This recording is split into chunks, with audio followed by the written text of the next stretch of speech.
Good afternoon. It's Monday. Hope everybody's well. Can I show everybody your hair? Okay. Yeah. I'm just intrigued by Molly's hair. She's got a kind of a weird, it's almost like a kind of unicorn horn. Yeah. Yeah, cool. Did you do that yourself? Yeah. I put it in a didn't- platter you didn't last night. You didn't get a hairdresser in to do it? No. So we are, well, Mondays are normally Emily, but Emily's gone to school today. I did my bit standing at the school gates this morning, welcoming everybody back to school.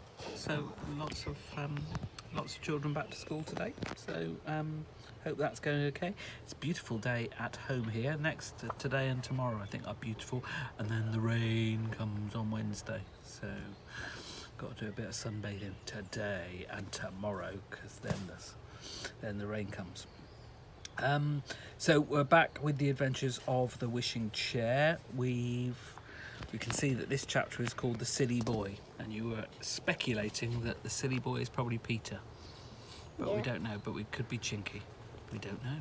So should we have a look and see who the silly boy is?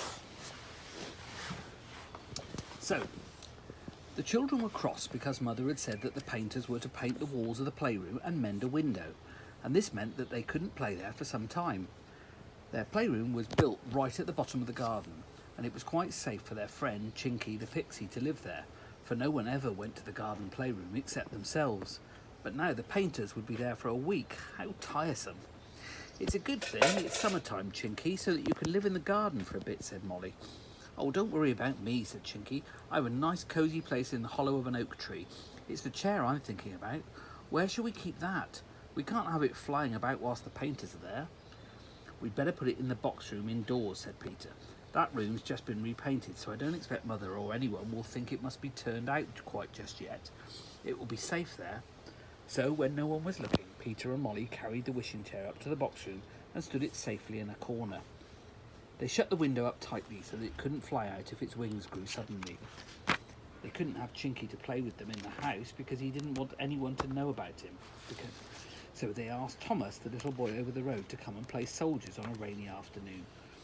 They didn't like him very much, but he was better than nobody. Thomas came. He soon got tired of playing soldiers. He began turning head over heels down the nursery floor.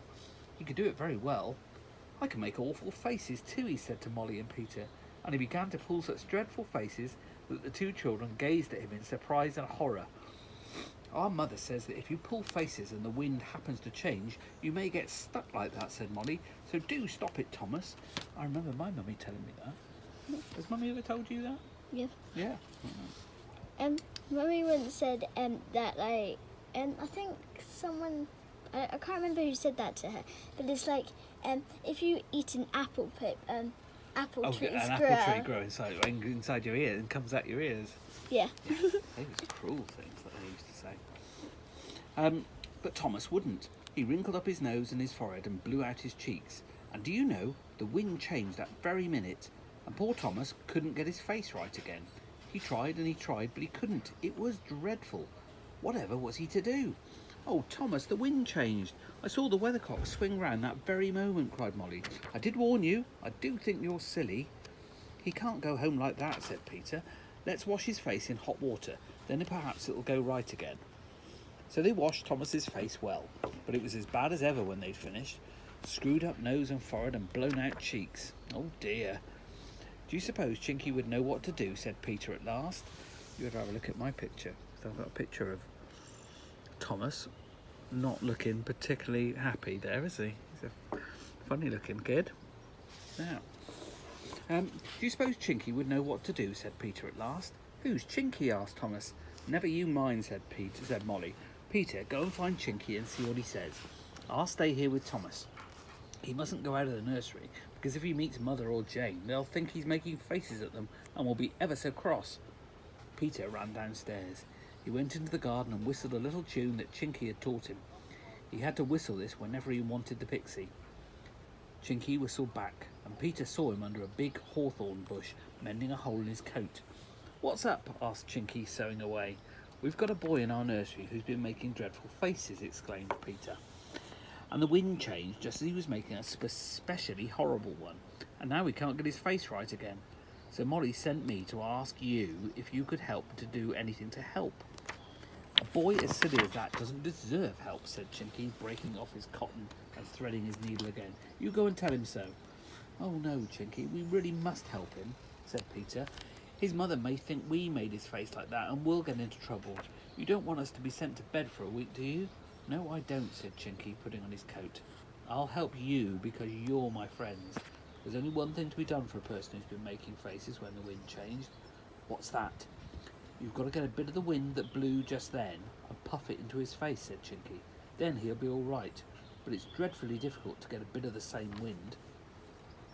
How can we? Asked Peter in dismay. We'd better go in the wishing chair to the Windy Wizard, said Chinky.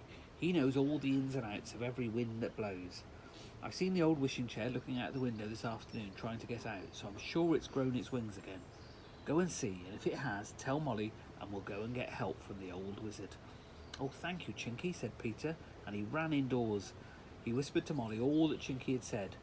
I think the chair must have grown its wings, Molly said, because there's been such queer sounds going on in the box room this afternoon. You know, knockings and bumpings. I expect it's the chair trying to get out. I'll go and see, said Peter. He ran up to the topmost flight of stairs and opened the box room door. The wishing chair was standing by it, ready to fly out, but Peter caught hold of it just as it was slipping out the door. Now just wait a minute, he said, but the chair wouldn't. It forced its way past Peter and the little boy jumped into it. Go to Chinky, he called, hoping that the chair wouldn't meet anyone on the way.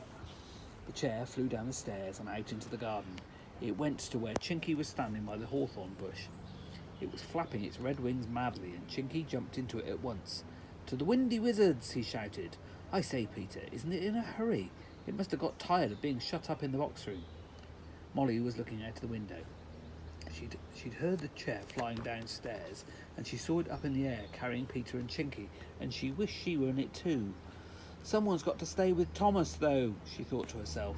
She'd only run home or go and find our mother or something, or he'd only run home and go and find our mother or something, if we left him quite alone. What an ugly face he has now. I do hope Peter and Chinky find something to put it right. That's the end of that chapter. So the silly boy wasn't Peter after all, it was Thomas the neighbour. So tomorrow's chapter is the Windy Wizard, and that's going to be you as well, isn't it? Yeah. Because it's us until Wednesday, and then Emily's back from school. No, she'll be back from school in the meantime. We will pick her up. We're just going to leave her at school for 2 days. So we'll be back with the Windy Wizards tomorrow. Have you done all your schoolwork today? Yeah. And you drew a heart, a rainbow heart for Nanny, didn't you? What else to report? Any shout-outs? Any shout-outs? Can't think of any. No, can't think of any. So we will say TTFN. I'll get you to do TTFN because I think it's much nicer when you do. So, yep, we'll see you tomorrow. So, bye.